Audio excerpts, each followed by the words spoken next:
yo'q. Ulanmagan bo'lsa ham mana o'zi meva qildi. O'zbek bog' tashkil etilgan 4 yil bo'lyapti. 4 yil bo'ldi. Hozircha mana shu bo'ladi.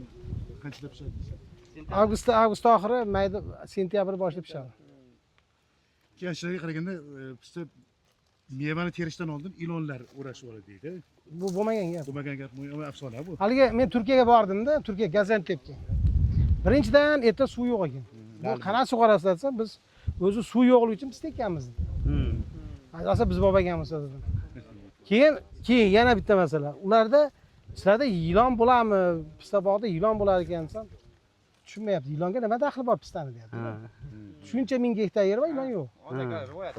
Yo'q, rivoyat emas. Bu da jine jon bor. Ana Sarosiyada nimada, Turkiya nimada, ana Surxondaryoda bitta pistazor bor, yo'q pistazor. Yerda ko'prani joyi edi, hali ilonlarning joyi. O'shandan shunaqa fikrga boradi. Ayrim joylarda bo'lishi mumkin edi o'zi. Endi yerda xushchaqaga bo'ladi, lekin u pistaga bog'liq. Buni ham bunday deyishadi, pista meva qiladi, bunga qushlar keladi. Qushlarga ilon ushlaydi deb shunaqa afsona bo'ladi.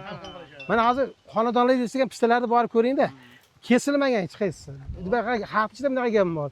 Qaysi tegsa pista quriydi deydi. Unaqa emas, mana kesganmiz, mana kesganmiz. Kesib kelganmiz.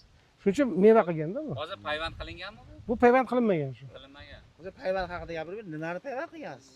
Pistaga. Pistagami Eronda pistasini Tagichi. Ha? Tagi. Tagi o'zi Eron bo'laveradi. Payvand qilsangiz mevali no'dan qo'yasiz-da, sizlarga yemak kiradi. Masalan, agar payvand qilsangiz 3 yilda hosil olasiz. Oldin qanaqa yovoy nimada o'sirgan? Yo, yovoyiga ham ular sezib bo'ladi. Hozir biz demoqchim ilgari mana shu ekilgan bo'yicha nima qilib ketavergan, erkak urg'ochi nima bo'lsa ko'payib ketavergan, to'g'rimi? Shunaqa. Payvand qilinmagan. Payvand qilinmagan oldin payvand bo'lmagan. Hozir payvand qilish yaxshi-da. Tez hosilga kiradi, keyin yaxshi sort bo'ladi, bir xil bo'ladi. Masalan, faqat akbariy bo'ladi-da. Assortiment zo'rda, sotishga zo'rda u. Bu Eronda mana pistalarda yetishtirayotgan bali bozorlarga chiqadi, rastalarga. O'shani shu o'rinda yana bir savol, ko'chatlarni ham yo'lga qo'yasiz mana savol. Men hozir mana bu laboratoriya quryapmiz, in vitro laboratoriya.